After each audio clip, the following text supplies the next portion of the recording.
વિદ્યાર્થી મિત્રો, આજે આપણે ગણની અંદર છેલ્લે જે આપણે અંતરાલ અને ઘાતગણ વિશે ભણ્યા હતા એ પછી સ્વાધ્યાય 1.3 નો આજે અભ્યાસ કરીશું. સ્વાધ્યાય 1.3 નો પહેલો પ્રશ્ન છે, ખાલી જગ્યા પૂરવાની છે અને સંકેત વાપરવાનો છે ઉપગણ છે કે ઉપગણ નથી. આપણી પાસે જે દાખલાઓ છે એ બધા દાખલાની રકમ આ પ્રમાણે છે. એક એક રકમ જોઈશું અને દરેક વિશે વાત કરીશું. સૌથી પહેલા આપણે યાદ કરી લઈએ ઉપગણ છે અને ઉપગણ નથી. તો ઉપગણ કોને કહેવાય? તો આપણે જાણીએ છીએ કે ગણ એના તમામ સભ્યો ગણ બી માં રહેલા હોય તો ગણ એ ને ગણ બી નો ઉપગણ કહેવામાં આવે છે. બરાબર? તો અહીંયા આગળ આપણે આ ગણનો ઉપગણ ક્યારે બને કે ના બને એની વાત વિચારવાની છે. તો આ ગણના બધા સભ્યો આ ગણમાં હોવા જોઈએ. તો બે ગણ આની અંદર છે તો બે અહીંયા પણ છે. જુઓ, ત્રણ ગણ આની અંદર છે તો ત્રણ ગણ બીજા ગણમાં પણ છે, ચાર પણ છે તો ચાર પણ છે. એટલે કે આ ગણના બધા જ સભ્યો આ ગણમાં રહેલા છે. તો પ્રથમ ગણ એ બીજા ગણનો ઉપગણ છે, માટે એ સંકેત આવશે ઉપગણ છે. બીજી વાત કરું છું, અહીંયા એ ગણમાં એ ઘટક છે પણ અહીંયા આગળ એ ઘટક નથી. તો એ બિલોંગ્સ ટુ પહેલા સેટ પણ A does not belongs two બીજો સેટ. તો આપણો પહેલો સેટ એ બીજા સેટનો ઉપગણ થશે નહીં. તો અહીંયા આગળ નોટ સબસેટ આવશે. અહીંયા વાત કરીએ કે x એ તમારી શાળાના ધોરણ 11 ના વિદ્યાર્થીનો ગણ. તમારી શાળાના ધોરણ 11 ના વિદ્યાર્થીઓનો ગણ અને બીજો ગણ આપ્યો છે તમારી શાળાના વિદ્યાર્થીઓનો ગણ. હવે અહીંયા આગળ વાત કરીએ તો ધોરણ 11 ના તમામ વિદ્યાર્થીઓ શાળાના વિદ્યાર્થીઓ તો છે જ. એટલે આ બધા ઘટકો આ ગણમાં છે તો એ આ ગણમાં પણ છે એમ કહી શકાય. તો પ્રથમ ગણના બધા જ ઘટકો બીજા ગણમાં રહેલા છે. તો અહીંયા આગળ આ ગણ બીજા ગણનો ઉપગણ થશે એટલે સબસેટ આવશે. ચોથા પ્રશ્નમાં કહ્યું છે x એ સમતલના વર્તુળ છે અને અહીં લખશે x એ આ જ સમતલના એકમ ત્રિજ્યાવાળા વર્તુળ છે. હવે અહીંયા આગળ સમતલના વર્તુળોમાં તો ગમે તેટલી ત્રિજ્યાના વર્તુળ આવી શકે, નાના મોટા બધા. સમજી લો સમતલના વર્તુળ જે છે, અહીંયા સમતલમાં વર્તુળ, આ વર્તુળની ત્રિજ્યા જો 2 એકમ હોય તો આ વર્તુળ આ ગણમાં તો આવશે, પરંતુ અહીંયા આગળ 1 એકમ ત્રિજ્યાના જ વર્તુળો આવશે એટલે એ વર્તુળ આ બીજા ગણમાં આવશે નહીં. એટલે અહીંયા આગળ આ ગણના બધા જ સભ્યો આ ગણની અંદર જોવા મળતા નથી એમ કહી શકાય, માટે નોટ સબસેટ થશે. એના પછી છે અહીંયા સમતલમાં ત્રિકોણો છે એનો ગણ છે. સમતલમાં જેટલા પણ ત્રિકોણ વિચારીએ એ બધા ત્રિકોણોનો ગણ. સામે છે સમતલમાં રહેલા લંબચોરસનો ગણ. સમતલમાં રહેલા ત્રિકોણનો ગણ, સમતલમાં રહેલા લંબચોરસનો ગણ. તો અહીંયા આગળ સમજી લો આ સમતલમાં એક કાટકોણ ત્રિકોણ છે તો આ ગણની અંદર તો આવવાનું છે. પણ એ કાટકોણ ત્રિકોણ અહીંયા આવશે તો કે ના, કારણ કે લંબચોરસ નથી. તો આના બધા સભ્યો શું, આનો કોઈ પણ સભ્ય આની અંદર જોવા મળશે નહીં, માટે નોટ સબસેટ થશે. અહીંયા આગળ લખ્યું સમતલમાં રહેલા સમબાજુ ત્રિકોણનો ગણ. તો સમતલમાં રહેલા બધા જ સમબાજુ ત્રિકોણ એ સમતલના ત્રિકોણ તો કહી જ શકાય. એટલે આ ગણના બધા સભ્યો આ ગણમાં રહેલા છે તો આ ગણ પ્રથમ ગણ એ બીજા ગણનો ઉપગણ બને છે. અહીંયા આગળ લખ્યું છે કે યુગ્મ પ્રાકૃતિક સંખ્યાઓનો ગણ. યુગ્મ પ્રાકૃતિક સંખ્યાની વાત કરીએ તો કઈ સંખ્યાઓ આવશે તો કે 2, 4, 6, 8 વગેરે અનંત સુધી. બરાબર છે? અને અહીંયા છે પૂર્ણાંક સંખ્યાઓનો ગણ. તો પૂર્ણાંક સંખ્યા આગળ જે z છે એની અંદર 0, તમામ ધન પૂર્ણાંક અને તમામ ઋણ પૂર્ણાંક સંખ્યાઓ રહેલી હોય છે. તો જે 2 છે યુગ્મ સંખ્યા છે પૂર્ણાંક તો છે જ, 4 યુગ્મ સંખ્યા છે પૂર્ણાંક તો છે જ, 6 યુગ્મ સંખ્યા છે પૂર્ણાંક તો છે જ. તો આ પ્રમાણે બધી જ યુગ્મ પ્રાકૃતિક સંખ્યાઓ પૂર્ણાંક સંખ્યાઓ બનતી જ હોય છે. તો આ ગણના બધા સભ્યો બીજા ગણમાં છે માટે ઉપગણ આવશે. સમજી શક્યા? આ બધી જ ખાલી જગ્યાઓ એક વખત ધ્યાનથી જોઈ લો, પછી આપણે આગળ બીજા પ્રશ્નની વાત કરીએ. વિદ્યાર્થી મિત્રો, હવે દાખલા નંબર 2 જોઈશું. બીજા પ્રશ્નમાં એવું કહ્યું છે નીચેના વિધાન સત્ય છે કે અસત્ય તેની ચકાસણી કરો. હવે પહેલું વિધાન છે એક ગણ છે એમાં a અને b બે ઘટકો રહેલા છે. બીજો ગણ છે એમાં a, b અને c ત્રણ ઘટકો રહેલા છે. અને કહ્યું છે કે આ પહેલો ગણ બીજા ગણનો ઉપગણ નથી. ઉપગણની વ્યાખ્યા સમજીએ તો આ ગણના બધા જ સભ્યો આ ગણમાં હોય તો ઉપગણ કહેવાય. તો ગણની અંદર a અને b બે ઘટકો છે, બંને ઘટકો આની અંદર રહેલા છે, તો આ ગણનો ઉપગણ છે, પણ અહીંયા આગળ આપણને વિધાનમાં નથી ઉપગણ એવું બતાવ્યું છે, માટે આ વિધાન અસત્ય છે.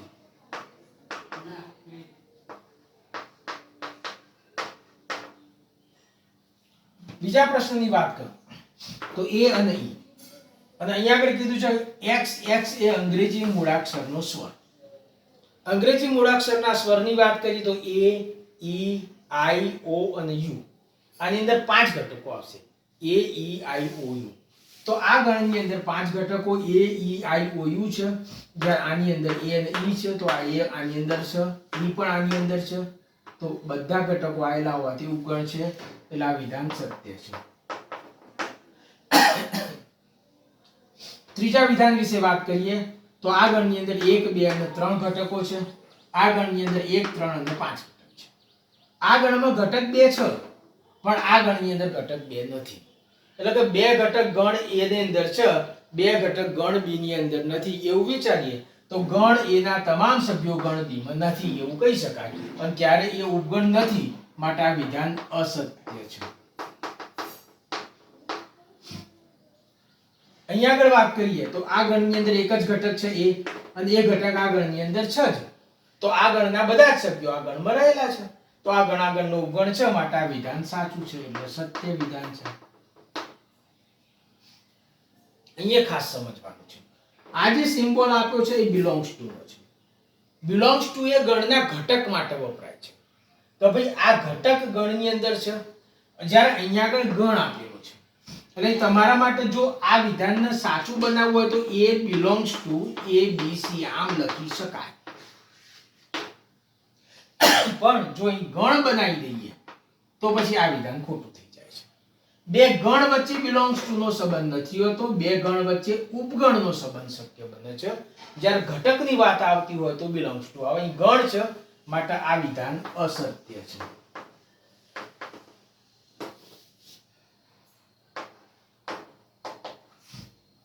એના પછીની વાત કરું તો અહીંયા આગળ ગણની અંદર 6 થી નાની પ્રાકૃતિક સંખ્યા 1, 2, 3, 4, 5 છે. 6 કરતા નાની પ્રાકૃતિક સંખ્યા 1 થી 5. અને અહીંયા આગળ કહ્યું છે x એ 36 નો અવયવ. 36 ના અવયવ 1, 2, 3, 4, 6, 6 પછી 7, 8, 9, 10, 11, 12, 36 વગેરે. હવે અહીંયા આગળ વાત કરીએ 5 આ ગણની અંદર છે, પણ 5 આ ગણમાં નથી, એટલે આ ગણના બધા જ સભ્યો આ ગણમાં છે એવું કહી શકાતું નથી. બરાબર, તો આ પહેલા ગણના બધા જ ઘટકો આ ગણની અંદર નથી, માટે આ વિધાન અસત્ય છે એમ કહી શકાય. તો ખ્યાલ આવશે પહેલું વિધાન, તો આ બધે ઘટકો આની અંદર છે અને નોટ સબસેટ આપ્યું છે, માટે ખોટું વિધાન છે, અસત્ય છે.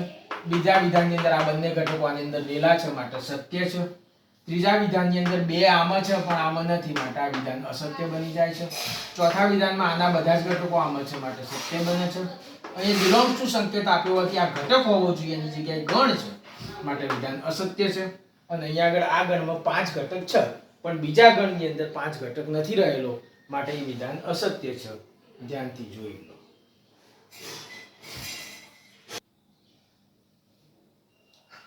વિદ્યાર્થી મિત્રો, આગળના દાખલા વિશે વાત કરીશું.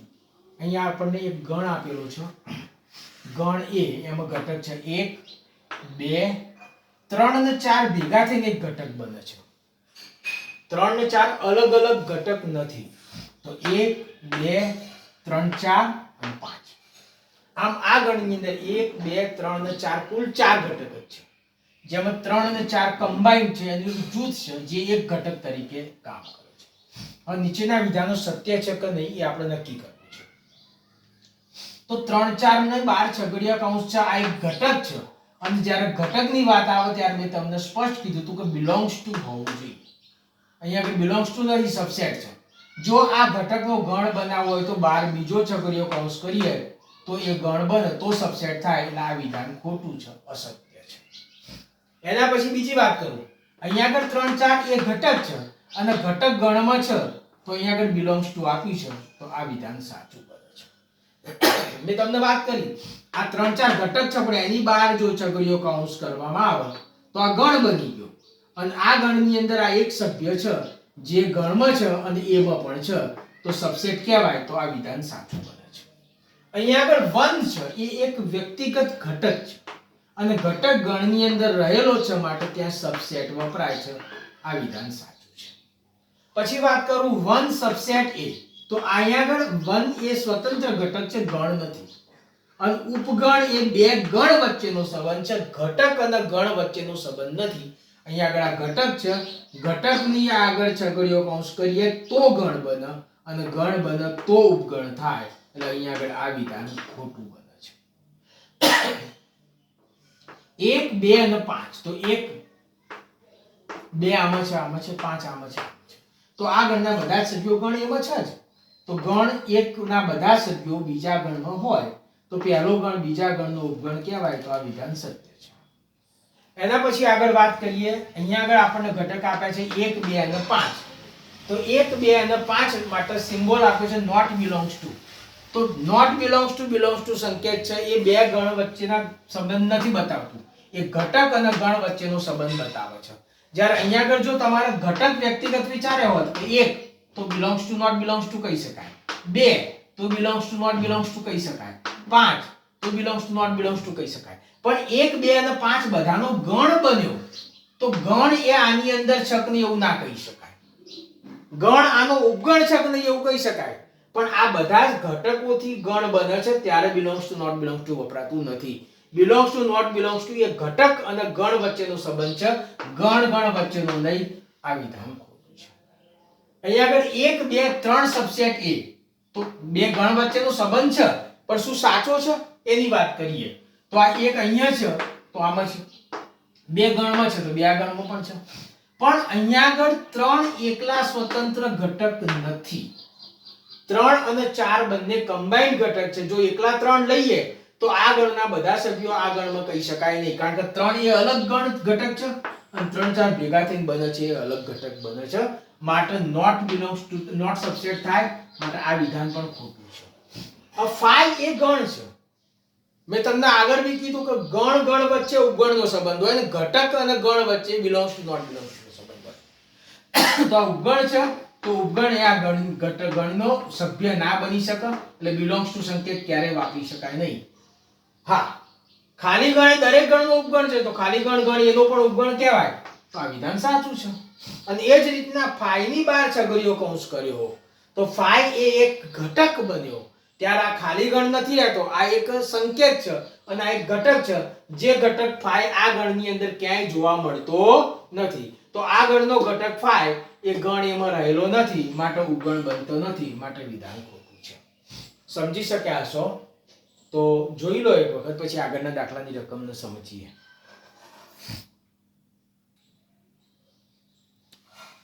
આગળના દાખલો છે દાખલા નંબર 4 એની અંદર આપ્યું છે તો નીચેના ગણના તમામ ઉપગણો લખો.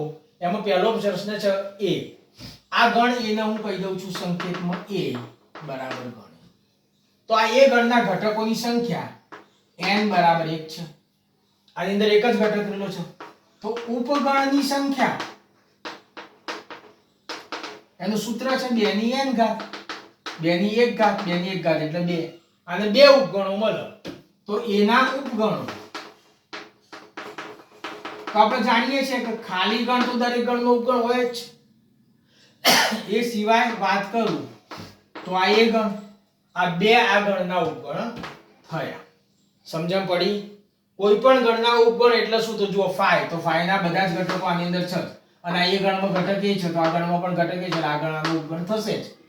આગળના પ્રશ્નની વાત કરું તો ab આ હું b ગણ લઉં છું એની અંદર બે ઘટકો લઉં છું ab તો અહીંયા આગળ n બરાબર કેટલા છે તો કેટલા ઘટકો છે તો 2 તો ઉપગણની સંખ્યા 2 ની n ઘાત 2 ની n ઘાત એટલે 2 ની 2 ઘાત એટલે 4 આમાં 4 ઉપગણ છે તો b ના ઉપગણો એમાં સૌથી પહેલો ખાલી ગણ તો આવવાનો દરેક ગણનો ઉપગણ એ પછી એક એક ઘટક વાળા લઈએ તો a b એક એક ઘટક વાળા પૂરા થઈ ગયા પછી બે ઘટક વાળા લઈએ તો તો AB. તો 4 ઉપગણો થઈ ગયા, સમજી શકાય. ચલો આગળના પ્રશ્નની વાત કરું છું હવે. 1 2 અને 3.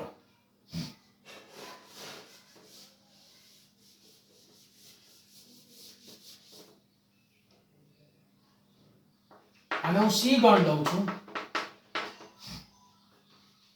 તો અહીંયા આગળ n બરાબર કેટલા છે? 3.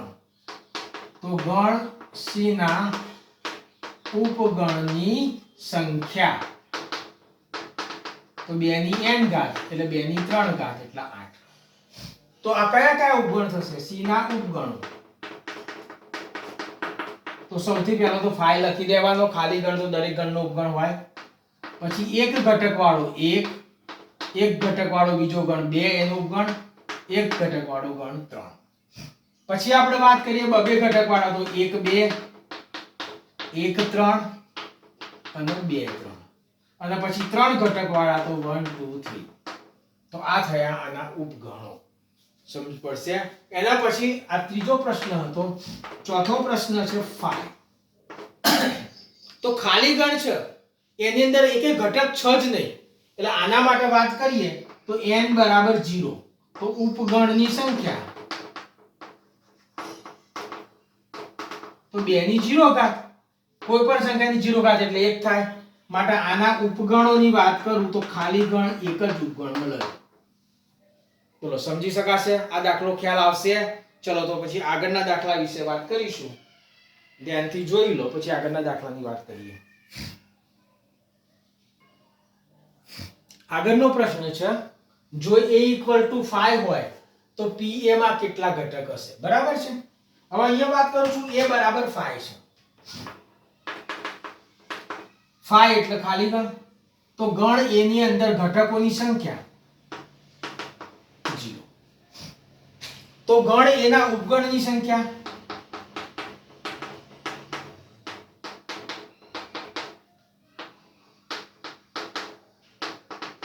2 ની 0 ઘાત એટલે 1. હવે આપણે ઘાતગણની વ્યાખ્યા જો યાદ કરીએ ને તો ઘાતગણ કોને કહેવાય? તો કે આપેલા ગણના શક્ય તમામ ઉપગણોના ગણને એ ગણનો ઘાતગણ કહેવામાં આવે છે. બરાબર? તો અહીંયા આગળ આપેલા ગણના શક્ય તમામ ઉપગણો. તો અહીંયા આગળ વાત કરું તો આમાં તો 5 સિવાય બીજો કોઈ ઉપગણ મળવાનો જ નથી કારણ કે એક જ ઉપગણ છે. તો આ PA બરાબર એક જ ઘટક થશે. માટે PA માં એક જ ઘટક રહેલો છે.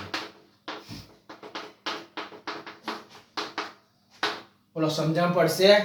સરળ વાત છે. હવે આગળ જે વાત કરેલી આપણે અંતરાલ, એ અંતરાલ ઉપર આધારિત દાખલો છે. સમૃદ્ધ અંતરાલ, વિવૃત અંતરાલ, સમૃદ્ધ વિવૃત અંતરાલ અને વિવૃત સમૃદ્ધ અંતરાલ.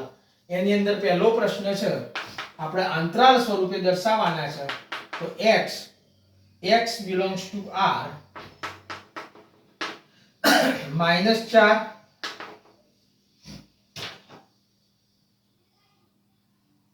less than x less than or equal to 6.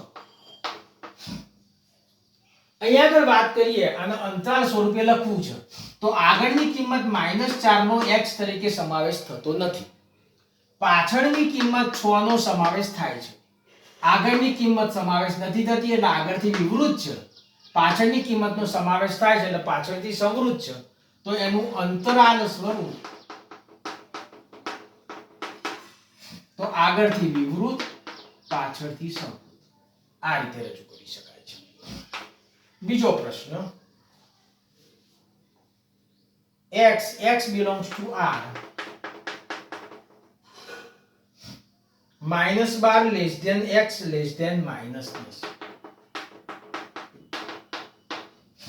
અહીંયા આગળ -12 નો પણ સમાવેશ નથી થતો અને -10 નો પણ સમાવેશ નથી થતો. તો આગળની કિંમતનો પણ સમાવેશ નથી થતો, પાછળની કિંમતનો સમાવેશ નથી થતો. ફક્ત એમની વચ્ચેની સંખ્યા આવે છે એટલે એનું અંતરાલ સ્વરૂપ લઈએ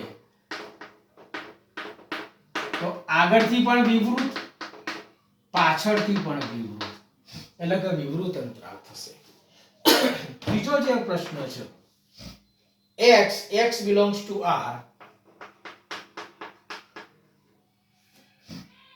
0 less than or equal to x less than 7. અહીંયા આગળની જે કિંમત 0 છે એનો સમાવેશ થાય છે, પાછળની કિંમત 7 છે એનો સમાવેશ થતો નથી, ત્યાં ઓર ઇક્વલ ટુ નથી. એટલે આગળથી સમૃદ્ધ, પાછળથી વિવૃત, એટલે સમૃદ્ધ વિવૃત અંતરાલ થશે. એટલે એના અંતરાલ સ્વરૂપે તો આગળથી સમૃદ્ધ, પાછળથી વિવૃત અંતરાલ થશે. અને ચોથો પ્રશ્ન, x belongs to R 3 less than or equal to x less than or equal to 4. તો અહીંયા આગળ 3 નો પણ સમાવેશ થાય છે, 4 નો પણ સમાવેશ થાય છે, એની વચ્ચેની બધી કિંમતોનો સમાવેશ થાય છે. એટલે અંતરાલ સ્વરૂપ તો એમાં 3 સમૃદ્ધ અંતરાલમાં આવશે, 4 પણ સમૃદ્ધ અંતરાલમાં આવશે. બોલો ખ્યાલ આવ્યો છે આ દાખલાની અંદર? તો ચલો ખ્યાલ આવ્યો હોય એક વખત ધ્યાનથી જોઈ લો, પછી આપણે આગળ વાત કરીએ. હવે ગુણધર્મની રીતે લખવાનું છે.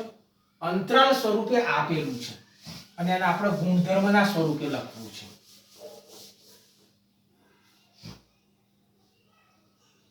તો ગુણધર્મની રીતે લખો. દાખલા નંબર 7. તો અહીંયા આગળ વાત કરીશું -3 0. તો આ જે અંતરાલ છે ને એ વિવૃત અંતરાલ છે. વિવૃત અંતરાલ છે એટલે -3 કે 0 બેમાંથી કોઈનો સમાવેશ ગણમાં થતો નથી. તો છગડીયા કૌંસમાં x એ વાસ્તવિક સંખ્યા છે અને -3 less than x less than 0, અહીં બંનેમાંથી કોઈનો સમાવેશ થશે નહીં. ચલો બીજું છે 6 12 નો સમૃદ્ધ અંતરાલ. તો અહીંયા 6 નો પણ સમાવેશ થશે, 12 નો પણ સમાવેશ થશે. x belongs to R 6 less than or equal to x less than or equal to 12. ચલો ત્રીજો છે 6 12, પણ 6 વિવૃત અંતરાલ, 12 સમૃદ્ધ અંતરાલ. એટલે 6 નો સમાવેશ નહીં થાય, 12 નો સમાવેશ થશે. તો આપણે વિચારી શકીએ કે x એ વાસ્તવિક સંખ્યા તો 6 જ, અહીંયા 6 નો સમાવેશ નથી થતો એટલે ત્યાં ફક્ત લેસ ધેન આવશે. 12 નો સમાવેશ થાય છે એટલે less than or equal to પાછળ આવશે. એના પછી વાત કરું -23 5. -23 આગળ સમૃદ્ધ અંતરાલ છે, 5 આગળ વિવૃત અંતરાલ છે. ચલો તો અહીંયા આગળ -23 નો સમાવેશ થશે, 5 નો સમાવેશ નહીં થાય, એની વચ્ચેની બધી કિંમત આવશે. તો x belongs to R -23 less than or equal to x less than 5 ગણતરી. ચલો સમજણ પડશે? તો હવે આપણે વાત કરીશું દાખલા નંબર 8 ની.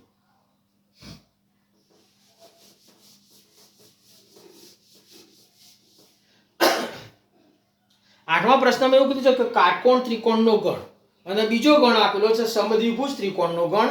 આનો સાર્વત્રિક ગણ તમે શું લઈ શકો? પહેલો પ્રશ્ન જે છે કાટકોણ ત્રિકોણનો ગણ. તો કાટકોણ ત્રિકોણનો ગણ હોય તો કાટકોણ ત્રિકોણ જે ગણની અંદર આવી જતા હોય એ ગણ. તો કાટકોણ ત્રિકોણ એક જાતનો ત્રિકોણ તો છે જ. તો આનો સાર્વત્રિક ગણ બધા જ ત્રિકોણનો ગણ લઈ શકાય. એટલે પહેલો જે પ્રશ્ન છે કાટકોણ ત્રિકોણનો ગણ એનો સાર્વત્રિક ગણ લખો. તો કાટકોણ ત્રિકોણનો ગણ એનો સાર્વત્રિક ગણ બધા જ ત્રિકોણનો ગણ થશે. એના પછી બીજો પ્રશ્ન છે સમદ્વિભુજ ત્રિકોણનો ગણ. સમદ્વિભુજ ત્રિકોણ તો જેની બે ભુજાઓ સરખી હોય, બરાબર છે. તો સમદ્વિભુજ ત્રિકોણનો ગણ છે એ ગણ કયા ગણની અંદર આવી જાય છે? તો સમદ્વિભુજ ત્રિકોણના ગણનો સાર્વત્રિક ગણ વિચારવા જઈએ તો કહી શકાય કે આ ત્રિકોણ છે તો બધા ત્રિકોણનો ગણ લઈએ તો એની અંદર આ ત્રિકોણ આવી જવાના છે. તો બંને માટે સાર્વત્રિક ગણ તમે બધા જ ત્રિકોણનો ગણ લઈ શકો છો. હવે 9મો દાખલો જોઈએ, એની રકમ લખું છું. જો આગળ દાખલો છે દાખલા નંબર 9. એક ગણ A છે 1 3 5, બીજો ગણ B છે 2 4 6, ત્રીજો ગણ C છે 0 2 4 6 અને 8. આ ત્રણ ગણ આપેલા છે. તો આ ત્રણે ત્રણ ગણ ABC માટે ત્રણે માટે સાર્વત્રિક ગણ કયો વિચારી શકાય? એના માટે ચાર ઓપ્શન આપેલા છે. શું આ ત્રણે ત્રણ ગણનો સાર્વત્રિક ગણ થઈ શકે? શું આ ત્રણે ગણનો સાર્વત્રિક ગણ થઈ શકે? આ થઈ શકે કે આ થઈ શકે? તો સાર્વત્રિક ગણ કોને કહીએ છીએ? તો આપણે વાત કરી હતી કે આપેલ ગણ સંબંધી એક ગણ કે વધુ ગણનો અભ્યાસ કરતા હોય તો એ બધા ગણો જે ગણના ઉપગણ હોય એટલે આ બધા ગણનો મોટો ગણ જેની અંદર આ બધા ઘટક રહેલા હોય એટલે ગણ A ના ઘટકો પણ એમાં રહેલા હોવા જોઈએ, ગણ B ના ઘટકો પણ એમાં હોવા જોઈએ અને ગણ C ના ઘટકો પણ એમાં હોવા જોઈએ. બરાબર? તો એ સાર્વત્રિક ગણ થાય. તો શરૂઆતમાં ચર્ચામાં પહેલો લઉં છું phi. phi એટલે ખાલી ગણ. ખાલી ગણમાં તો કોઈ ઘટક છે જ નહીં એટલે આ તો હોઈ શકે નહીં. ચલો વાત પૂરી થઈ ગઈ. એટલે ત્રણ ઓપ્શનમાંથી આ એક ઓપ્શન તો વિચારવાનો રહેતો નથી. હવે અહીંયા વાત કરીએ. આ C ગણમાં 0 છે. C ગણમાં 0 છે પણ અહીંયા 0 નથી. તો C ગણના બધા ઘટકોને સમાવતો નથી. તો આ ગણ A B C ત્રણેયનો સાર્વત્રિક ગણ હોઈ શકે નહીં એટલે આ પણ શક્ય નથી. હવે વાત કરું છું અહીંયા આગળ જો 0 1 2 3 4 5 6. C ગણમાં ઘટક 8 છે. C ગણમાં ઘટક 8 છે પણ અહીંયા આગળ ઘટક 8 નથી એટલે C ગણના બધા ઘટકો આમાં પણ નથી. તો આ ગણ A B અને C ના બધા ઘટકોને સમાવતો નથી માટે આ પણ ખોટું. એ પણ શક્ય નથી. હવે આપણી પાસે જવાબ મળી ગયો જુઓ. તો અહીંયા આગળ 1 3 અને 5. તો 1 3 આના બધા ઘટકો છે. 2 4 6. તો 2 4 અને 6 આના પણ બધા ઘટકો છે. પછી 0 તો 6 2 તો 6 4 6 અને 8. તો આ જે છે આપણો સાચો જવાબ થશે. આ ત્રણે ત્રણ ગણના બધા જ ઘટકો આ ગણમાં રહેલા છે માટે આ ગણના આ ત્રણે ગણના સાર્વત્રિક ગણ તરીકે લઈ શકાય. બાકીના આ ત્રણ ગણને લઈ શકાય નહીં. તો આપણું સ્વાધ્યાય 1.3 પૂરું થયું. 1.3 પૂરું થયું. હવે આપણે આગળના તાસની અંદર ગણની જુદી જુદી ક્રિયાઓ વિશે વાત કરીશું. અસ્તુ.